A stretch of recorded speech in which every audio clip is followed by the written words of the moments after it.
कानपुर जो औद्योगिक और शैक्षणिक और आर्थिक नगरी मानी जाती है उत्तर प्रदेश की, उस कानपुर में आपका स्वागत है। आप नागपुर से चलकर आए हैं यहाँ पर और आपकी एक अच्छी टॉप हुई है। जो त्रितल बौद्ध महासंघ है, वो बाबा साहब की जो संकल्पना है कि भारत को बौद्ध में करना, वो कैसे पूरा करना है?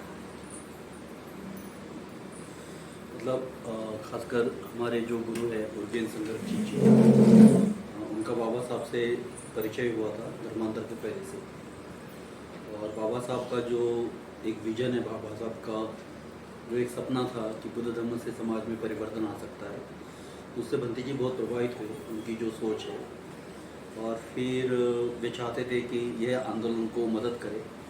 और बाबा साहब के जाने के बाद भी उन्होंने काफ़ी मदद की। और जब संघ की स्थापना हुई तो बाबा साहब की जो दृष्टि थी उसको उन्होंने बहुत बढ़िया नाम दिया धम्मक्रांति।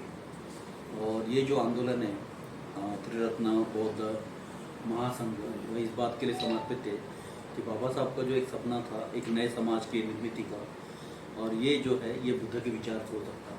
तो त्रिरत्न बौद्ध महासंघ इस बात के लिए प्रतिबद्ध है कि ये जो बाबा साहब के विचार है, ये विचार लोगों तक पहुँचाए। और अभी मुझे लगता है कि काफ़ी शहरों में, काफ़ी राज्यों में इन विचारों से लोग बड़े प्रभावित हो रहे हैं और धीरे धीरे इस काम में बहुत सारे लोग जुट रहे हैं। तो उज्जैन संघर्ष जी, ये जो दृष्टि थी बाबा साहब की, तो ये केवल भारतवर्ष में नहीं अपितु मतलब जगत के जहाँ जहाँ बौद्ध है, जहाँ जहाँ संघ के केंद्र है, वहाँ बाबा साहब की ये जो दृष्टि है उसको बताया जा रहा है और लोग बड़े मात्रा में उसकी सराहना कर रहे हैं। और मुझे इस बात की खुशी है कि अभी संघ में बहुत सारे लोग धर्मचारिणी के रूप में शामिल हो रहे हैं।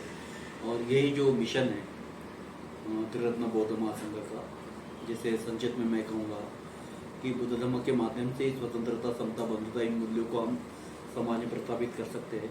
और हम देख रहे हैं कि इस माध्यम से भी काफ़ी लोग में परिवर्तन आ रहा है और बुद्ध धर्म की तरफ आ रहे हैं। और बाबा साहब का ये विश्वास था कि लोग बुद्ध धर्म के लिए काफ़ी अच्छा प्रतिसाद देंगे और ये हो रहा है। इस बात की मुझे खुशी है। कानपुर में भी मुझे अच्छा लगा कि हमारे यहाँ के जो मित्र हैं, अलग अलग जो अम्बेडकरी आंदोलन से जुड़े हुए लोग हैं, कार्यकर्ता है, वे सारे लोग भी वहाँ शामिल हो रहे हैं। और यहाँ भी इस संघ के माध्यम से बुद्ध धर्म का प्रचार एवं प्रसार हो रहा है। ये सही खुशी है।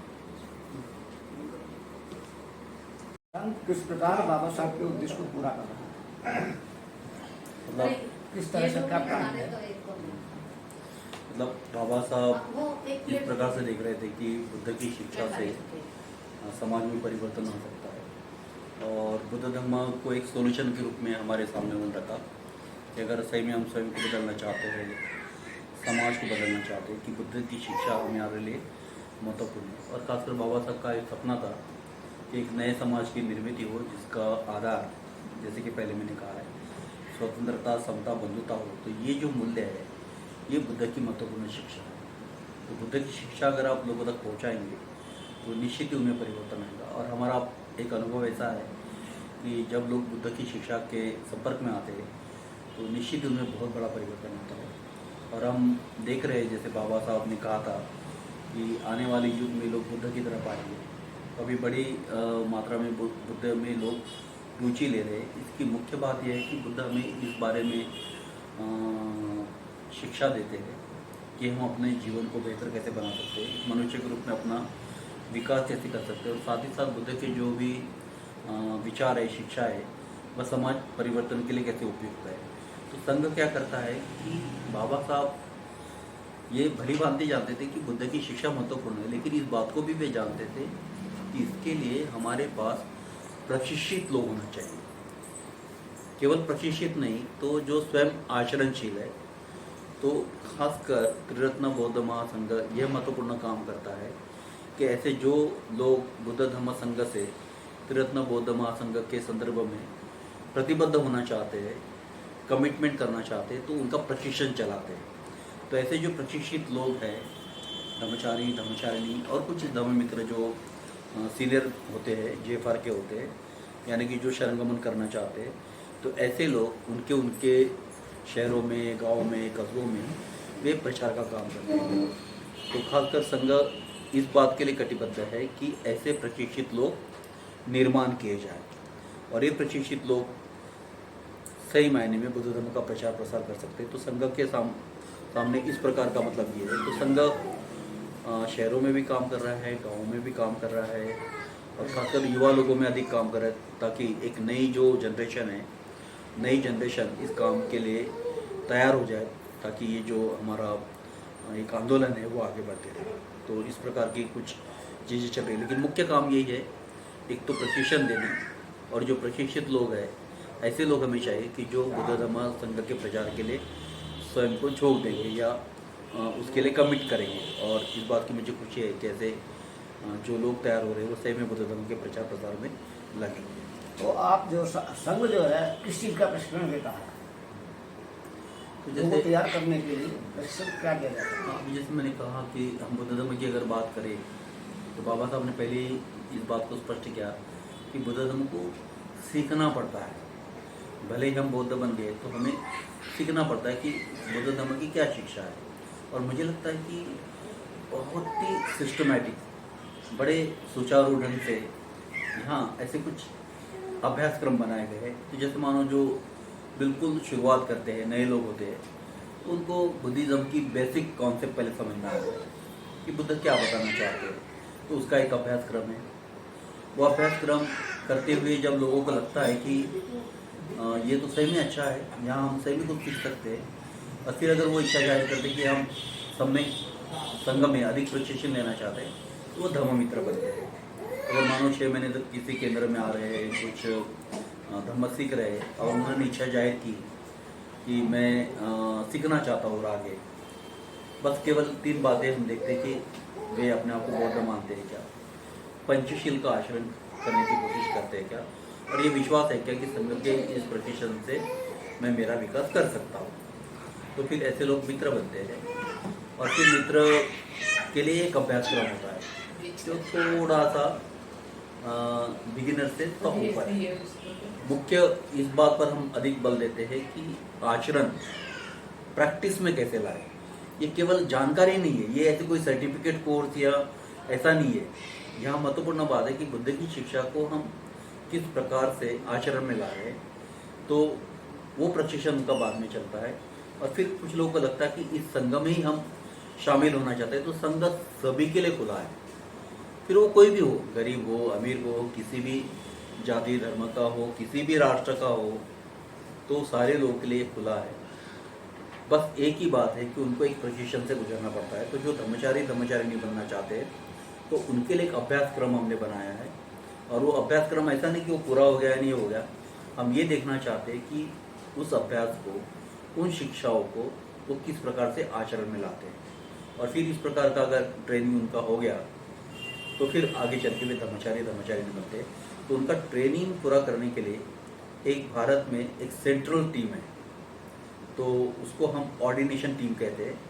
तो उनकी एक मुख्य जिम्मेदारी होती है कि ऐसे ही जिन्होंने विद्धि की है भारत के किसी भी कोने से, तो उनको प्रशिक्षण दे, उनको उसके लिए तैयार करे। तो इस टीम में बहुत ही अनुभवी, बहुत ही संघ के ज्येष्ठ ऐसे धर्मचारी और धर्मचारिणी होते हैं जो उनका ट्रेनिंग पूरा करते हैं।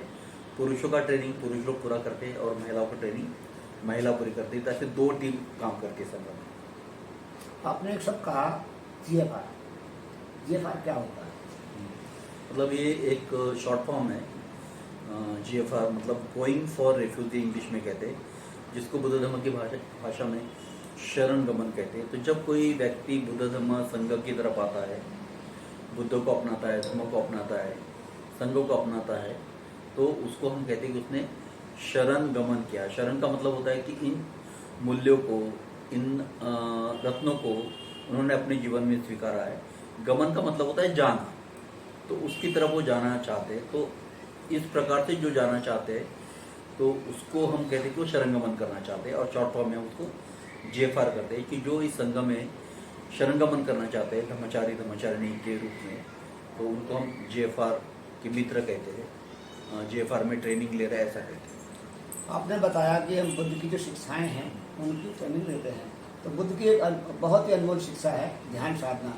क्या आप जो ध्यान साधना का भी अभ्यास कराते हैं?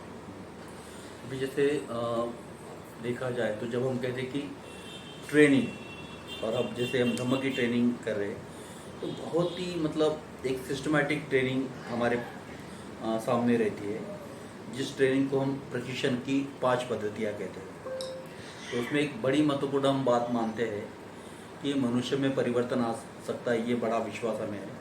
और हमारा अनुभव ऐसा है कि ऐसे लोग जिनके बारे में तो कोई सोच भी नहीं सकता था कि ये मनुष्य बदल सकता है, लेकिन संगम में हमने देखा है कि ऐसे लोग जिनके बारे में लोगों की धारणा ऐसी थी कि ये तो बिल्कुल बदल नहीं सकते, लेकिन संगम में आने के बाद उनमें बड़ा परिवर्तन आया। और उसमें ध्यान साधना का जो भूमिका होती है वो बहुत ही महत्वपूर्ण है। तो ध्यान साधना हमारे इस प्रशिक्षण का बहुत ही महत्वपूर्ण एक अंग है, क्योंकि ध्यान ये हमारे मन पर सीधा सीधा कार्य करता है। और इसलिए इस प्रशिक्षण के पद्धतियों में ध्यान ये बहुत ही महत्वपूर्ण मानते हैं। तो हमारे जो ट्रेनिंग होते हैं तो उसमें एक ब्रह्म विहार का एक शिविर होता है जो हम बहुत ही महत्वपूर्ण मानते हैं। सतिपट्टन की जो बुद्ध की शिक्षा है, जो स्मृति से जुड़ी हुई है, जो जागृति के साथ जुड़ी हुई है, वो अभ्यास हम महत्वपूर्ण मानते हैं। साथ ही अभिधम्म की जो शिक्षा है उसको हम महत्वपूर्ण मानते हैं, तो वो ट्रेनिंग में होता है। लेकिन ये विषयों को जब भी हम रखते हैं तो मुख्य बात होती है ध्यान साधना। तो ध्यान साधना ये ट्रेनिंग का बड़ा महत्वपूर्ण एक हिस्सा होता है। लेकिन उसके साथ साथ जो बौद्ध पद्धतियाँ है पूजा की, गाथा पठन की, अर्थात ही बुद्ध धर्म में पूजा का बहुत अलग अर्थ होता है। तो वो क्या है, पूजा का महत्व क्या है, पूजा में जो हम कुछ करते उसमें में क्या है, उसका अर्थ क्या होता है, ये सारा प्रशिक्षण भी उसमें शामिल होता है। तो जैसे आपने मेडिटेशन के बारे में खासकर बोला है, तो ध्यान ये हमारे प्रशिक्षण का बहुत ही महत्वपूर्ण हिस्सा अंग है। और हमारा ये विश्वास है कि अगर कोई ध्यान सही में करता है, ध्यान का प्रशिक्षण लेता है, तो निश्चित उनके जीवन में बड़ा परिवर्तन आता है। तो ध्यान की बहुत सारी पद्धतियाँ हैं, तो आप जो कौन कौन से ध्यान सिखाते हैं? तो जैसे हम देखेंगे कि बुद्धिज़्म के बारे में अगर बात करें तो बुद्ध के बाद से ही हम देखते हैं कि जब बुद्ध का महापरिनिर्वाण हुआ, बाद में फिर हम एक देखते हैं तो बुद्धिज़्म का एक विकास होते गया, और अलग अलग जगह जाने के बाद बुद्धिज़्म ने अलग अलग रूप लिए, लेकिन उसके मूल तत्व वैसे ही रहे। तो मोटे तौर पर अगर देखा जाए तो ध्यान को हम 2 हिस्सों में बांट सकते हैं मोटे तौर पर। तो एक होता है जिसको हम कहेंगे क्षमता ध्यान। क्षमता का मतलब होता है शांत होना, ट्रैंक्विलिटी जिसको कहेंगे, शांत होना। तो हम देखते हैं कि जैसे हमारा मन है वो बिखरा हुआ है, स्कैटर्ड है, तो हम देखते हैं कि मन अभी यहाँ है, फिर वहाँ है, फिर वहाँ है। तो इस मन को इकट्ठा लाना, उसको शांत करना, उसको क्षमता ध्यान कहते हैं। उसमें 2 चीज़ें हैं। एक तो माइंड आपका भटक रहा है, इधर जा रहा है, उधर जा रहा है, जिसको हम डिस्ट्रैक्शन कहेंगे, विचलित मन होता है। और दूसरा हम देखते हैं कि मन में दूसरी बात होती है कि मन में नकारात्मक ऐसे भाव होते हैं, क्रोध, द्वेष, ईर्ष्या, लोभ। तो ये जो भी मन की नकारात्मकता है उसको दूर करना जरूरी है। एक तो मन हमारा इकट्ठा आ जाए, एकाग्र हो जाए, और मन सकारात्मक हो जाए। तो ये करने के लिए जो ध्यान की पद्धतियाँ होती है वो क्षमता ध्यान होती है। अब क्षमता प्राप्त करने के सैकड़ों तरीके हो सकते हैं। तो अलग अलग जगह हम देखेंगे कि अलग अलग चीज़ें विकसित हो गई। जैसे मानो एक वॉकिंग मेडिटेशन, ये भी क्षमता के लिए उपयुक्त है, क्योंकि आप जागृति के साथ चलते हैं। चीन में, फिर जापान में चांद सेरेमनी, या जिसको हम टी सेरेमनी कहते हैं, तो बड़े जागृति के साथ वो चाय पीते। तो केवल चाय पीना नहीं है, एक जापान में इकेबाना, वो फूलों की सज्जा करते हैं, बड़े जागृति से करना है। तो अलग अलग जगह इस क्षमता को प्राप्त करने के अलग अलग तरीके हो सकते हैं। जैसे मैंने वॉकिंग मेडिटेशन कहा है, या कुछ चीज़ों को जागृति पूर्वक करना, ये भी कहा है। लेकिन हमारे संगम में एक तो वॉकिंग मेडिटेशन तो है ही, लेकिन आनापानसति जो बिल्कुल बुद्ध से चले आ रही है, और बुद्ध ने उस पर काफ़ी बल दिया। तो आनापानसति का ध्यान जो है ना, ये क्या करेगा, अपने मन को जागृत करेगा, एकरूप करेगा। और मैत्री भावना या मेत्ता भावना हम इसको पाली में कहेंगे। भावना का अर्थ होता है विकास, मैत्री का विकास, क्योंकि हमारे मन की नकारात्मकता दूर करना है। तो मन को सकारात्मक करने के लिए मैत्री भावना बड़ा उपयुक्त है। ये दो ध्यान जो है, तो मैत्री के विकास करने के भी बहुत तरीके हो सकते हैं, है ना। आप कहते हैं कि अलग अलग तरीके, तो प्रिंसिपल ये एक है, उसको करने के तरीके अलग अलग हो सकते हैं। मुख्य बात क्या है, मन एकाग्र होना है और मन सकारात्मक होना है। तो इसके लिए संगम में कुछ ध्यान पद्धति है, बेसिक ये 2 ध्यान मैंने बताए हैं, लेकिन और भी तरीके हैं। और फिर उसके बाद है विपश्यना। विपश्यना का लिटरली अर्थ ऐसा होता है, उसका शब्दशः अर्थ ऐसा होता है कि अंतर्दृष्टि। विपश्यना भीतर अंदर देखना, सत्य को देखना, तो उसके फिर अलग ध्यान होते हैं। तो विपश्यना में एक प्रकार से हम सत्य को देखते हैं कि जैसे अभी हम बात करते हैं अनित्यता की, अनात्म की, ठीक है ना। तो इन चीज़ों को केवल बौद्धिक रूप से नहीं समझा जा सकता है। तो जब आप कुछ गहरे ध्यान करते हो, जैसे कि अभी अनित्यता की बात है, अनात्म की बात है, अगर 6 धातु का ध्यान करेंगे तो पता चलेगा कि जो मैं की मेरी संकल्पना है ये कितनी ऊपरी तौर पर, मैं नाम की ऐसी कोई चीज़ होती नहीं।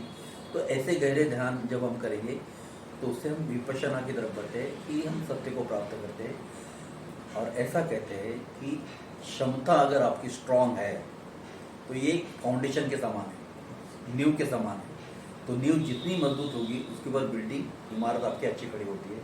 तो संगम में शुरू में क्षमता ध्यान की तरफ ज़्यादा ध्यान देते हैं और फिर वो पक्का होने लगा तो फिर विपश्यना की तरफ जाते हैं।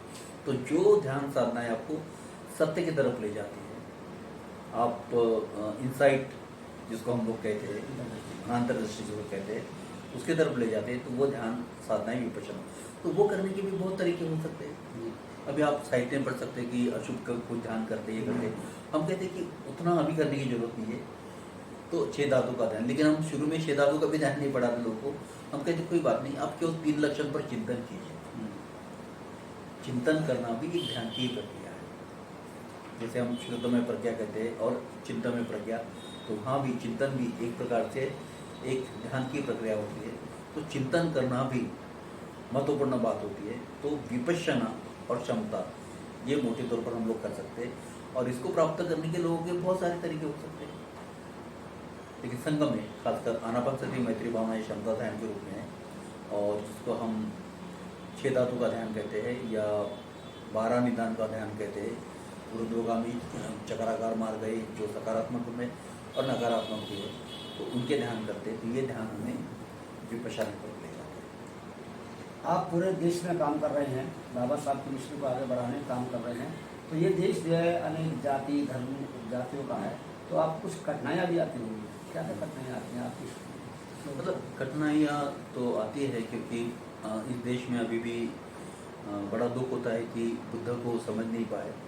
तो कभी कभी बुद्ध के प्रति जो एक ग्रहणशीलता चाहिए तो वो होती नहीं, तो थोड़ा समय लगता है। लेकिन मैंने एक महसूस किया कि अगर आप शिक्षा को लोगों तक पहुंचाते हैं तो लोग उसको ज़रूर रिस्पॉन्ड देंगे, क्योंकि हर आदमी चाहता है कि वो दुख से निजात पाए। अपनी जाति की बात कही, फिर वो कोई भी हो, ऊंची जाति निचली जाति कोई भी हो, लेकिन मैं देखता कि ज़्यादातर लोग चाहते हैं कि ये नहीं चाहिए। और जब देखते हैं कि बुद्ध की शिक्षा इन चीज़ों को बताते हैं तो लोग रिस्पॉन्स उसको देते हैं। बशर्ते ये है कि सही में बुद्ध क्या बताना चाहते हैं, बाबा साहब क्या बताना चाहते हैं, ये कम्युनिकेट होना चाहिए। और मुझे लगता है कि जब हम ये कम्युनिकेट करते हैं तो लोग निश्चित ही उसको काफ़ी रिस्पॉन्स देते हैं। सवाल यही है कि बहुत बार लोगों के मन में बुद्ध के प्रति कुछ गलतफहमियाँ हैं, कुछ संभ्रम से, लेकिन जब पता चलता है उनको कि बुद्ध की शिक्षा बहुत ही बिरली है, बहुत ही अलग है, तो लोग इसको रिस्पॉन्स करते हैं। लेकिन अब हम देख रहे हैं कि धीरे धीरे लोग जागृत हो रहे हैं, जानना चाहते हैं, बुद्ध को जानना चाहते हैं। लेकिन पहले क्या हुआ कि बुद्ध भी उनको लगा कि भाई जैसे जैसे मानो कोई अवतार होते हैं या कुछ ये होते हैं। लेकिन जब उनको ये पता चलता है कि बुद्ध एक ऐतिहासिक ऐसे फिगर है और उन्होंने इस जगत को कुछ संदेश दिया, तब लोग निश्चित ही उसको रिस्पॉन्स देते हैं। अंतिम सवाल है कि आपने इतना बड़ा आंदोलन खड़ा किया जिसमें मतलब मैंने नहीं किया, मतलब बहुत सारे हमारे महासंघ ने इतना बड़ा आंदोलन खड़ा किया है, तो ये सब आंदोलन इतना कैसे हो पाया, कैसे इसका नियोजन करते हैं, कहाँ से आप लोग उसकी जो है इतना बड़ा होना कैसे हो पाया है, इसके लिए आर्थिक स्रोत क्या हैं, किस तरह से आप निवेदन करते हैं? मतलब महत्वपूर्ण बात ये रही कि ये जो आंदोलन है, तो इसमें कई लोग ऐसे आए जिन्होंने अपने आप को पूरी तरह से झोंक दिया। मैं तो संघ के संपर्क में बहुत बाद में आया। संघ की स्थापना 78 में हुई, 78-79 में संघ की शुरुआत हुई। उस समय बहुत सारे ऐसे लोग थे हमारे जो ज्येष्ठ धर्मचारी इस संघ में है। उन सब ने तो अपनी नौकरी त्याग दी और इस संघ के काम के लिए जुट गए। और फिर बाद में बड़े पैमाने पर जब काम बढ़ने लगा तो क्योंकि हमारा ये जो संघ है ये अंतर्राष्ट्रीय है, तो यहाँ हमने ये देखा कि धर्म तो जरूरी है, लेकिन हमने ये देखा कि लोगों की अन्य ज़रूरतें भी है। बहुत सारी हमारी सामाजिक समस्या है, तो उसमें एक शैक्षिक समस्या एक बड़ी बात है। तो हमें ऐसे लगा कि धर्म तो हमें पढ़ाना, लेकिन लोगों की कुछ सही में इमीडिएट नीड है, कुछ उनकी ज़रूरतें हैं, और वो जब ध्यान में आया हमारे, और ख़ासकर शिक्षा का महत्व बाबा साहब भी जानते थे, तो फिर हमने कुछ छात्रावास निर्माण किए जिसमें लड़कों के लिए, लड़कियों के लिए, और फिर वो छात्रावास संभालने का काम ज़्यादातर धर्मचारिणी ने किया या कुछ धर्म मित्रों ने किया। तो नेचुरल है, फिर गवर्नमेंट का भी कुछ मतलब उसमें अनुदान आ रहा था। और जो हमारी करुणा ट्रस्ट है इंग्लैंड में, उसकी स्थापना हुई, तो उससे एक बड़ा अनुदान आने की वजह से ये सारे प्रकल्प हम चला सके, जिसको हम सम्यक आजीविका कहते हैं। और इस प्रकल्प में जो लोग काम कर रहे थे, तो अपना वह जो भी काम है वो संभाल कर वे बुद्ध धर्म के प्रचार प्रसार में लगे थे। लेकिन अभी उस प्रकार का कोई अनुदान नहीं आता है। लेकिन अभी आंदोलन बड़ा होने से ये धर्म कार्य के लिए इस आंदोलन में जो लोग हैं वे कुछ न कुछ निश्चित राशि धर्म कार्य के लिए देती है। अभी जैसे मैं कानपुर में हूँ, तो कानपुर के केंद्र को कोई किसी प्रकार का अनुदान नहीं आता है, कोई यहाँ हॉस्टल भी नहीं है, कोई प्रकल्प नहीं है। तो यहाँ के हमारे जो भाई बहन हैं वे अपना दान देते हैं और इस दान से धर्म कार्य चलता है। लेकिन शुरू के दिनों में जब ये छात्रावास थे, कुछ थे, तो उसमें पूर्णकालीन जो काम करने वाले लोग हैं उन लोगों ने इसको किया। लेकिन शुरू में बहुत सारे लोगों ने, लेकिन जब कुछ भी नहीं था हमारे पास, तो अपनी नौकरी त्याग करके इस काम को आगे बढ़ाया। आपने कहा कि ये अंतर्राष्ट्रीय संघ है, तो विश्व के कितने देशों में संघ कार्य कर रहा है? अभी बहुत ही मतलब हाँ, इसका आंकड़ा मतलब बताना बहुत मुश्किल है, लेकिन फिर भी कम से कम 30 के ऊपर तो ऐसे राष्ट्र है। और मुझे लगता है कि कुछ जगह भले ही केंद्र नहीं है, लेकिन उस राष्ट्र के जो नागरिक है वो संघ के सदस्य है। जैसे अभी कुछ लोग मानो इंग्लैंड में बस गए हैं, अमेरिका में बस गए हैं, तो जो चीन के हैं, या फिर कुछ मलेशिया के हो गए, सिंगापुर के हो गए, वियतनाम के हो गए, तो जो वेस्ट में है तो वो भी संघ से जुड़ गए। लेकिन यूरोपियन ज़्यादातर कंट्रीज़ में, अमेरिका में, कनाडा में, न्यूजीलैंड में, ऑस्ट्रेलिया में ये अपना संघ है, और श्रीलंका भी छोटा संघ है, और भारत में। मतलब जो पहले जो है हम सुनते थे कि जो एशियन देश हैं केवल उनमें बौद्ध धर्म था, लेकिन आप बता रहे हैं कि यूरोप, अमेरिका, इनके पश्चिम के देशों में भी संघ के मार्फत जो है, संघ की वजह से बुद्ध और बाबा साहब की विचारधारा वहाँ फैल रही है। भारत में ऐसे कौन से केंद्र हैं जहाँ पर लोग संपर्क करके अपना विकास कर सकें? कुछ ऐसे केंद्र होंगे आपके पास यहाँ पर गतव्य चलती है? मतलब कुछ जगह हमारे केंद्र बड़े हैं, जैसे मानो पुणे से शुरुआत हुई, तो पुणे में मैं समझता हूँ लगभग 6-7 केंद्र होने चाहिए बड़े। तो अलग अलग जगह, नागपुर में 4 बड़े बड़े केंद्र हैं। और नागपुर में और एक विशेष बात है कि हमारा एक ट्रेनिंग सेंटर है, नागलोक प्रशिक्षण केंद्र, जहाँ हर जगह हम लोग नहीं जा सकते प्रचार प्रसार के लिए, ये संभव भी नहीं, उतना मैन पावर नहीं है। लेकिन जो सीखना चाहते हैं और अपने क्षेत्र में काम करना चाहते हैं, तो ऐसे जो भी युवा लोग हैं, युवतियाँ है, उनका प्रशिक्षण नागलोक में चलता है। तो वो एक हमारा केंद्र है जहाँ मतलब कोई प्रशिक्षण लेने के लिए जा सकता है, और वहाँ स्थानीय लोगों के लिए भी वे लोग काम करते हैं। उसके अलावा 3 दूसरे और केंद्र हैं जो उस अलग अलग क्षेत्र में वहाँ काम करते हैं। और फिर हम क्या करते हैं कि जैसे कोई मेन सेंटर होता है बड़ा, तो उस सेंटर के अंदर कुछ छोटे जगह काम चलता है, उसको हम एक प्रकार से सैटेलाइट कहते हैं। मुख्य ग्रह है, उसके छोटे छोटे सैटेलाइट है। तो अभी जैसे नागपुर के कुछ केंद्र है, तो फिर वो नागपुर के पास के कुछ शहर है, कुछ कस्बे हैं, तो वहाँ वे काम चलाते हैं। तो पुणे और नागपुर ये बड़े केंद्र है। उसके अलावा फिर उत्तर भारत में अपना काम जगह जगह है। देहरादून में है, मोदी नगर में है, गाजियाबाद में काम चलता है, दिल्ली में काम चलता है, कानपुर में काम चलता है, आगरा में काम चलता है, और कुछ मात्रा में राजस्थान में कुछ काम चलता है। और कुछ लोग अपनी प्रेरणा से और भी अन्य नई नई जगह जाते रहते हैं, जो केंद्र के आसपास की कुछ जगह है वहाँ भी जाते हैं। तो बहुत सारी जगह इस प्रकार के मतलब केंद्र है, लेकिन केंद्र नहीं है। वहाँ हमारे जो सीनियर धर्म मित्र होते हैं जो ऑर्डिनेशन चाहते ही संगम में करें, तो साउथ इंडिया में भी अपने कुछ जगह काम चलते हैं। केरल में है, तमिलनाडु में है, हैदराबाद में तो ब्रह्मचारी भी है, वहाँ भी कुछ काम चलता है, कर्नाटक में काम चलता है। वैसे जगह जगह काम चल रहे हैं।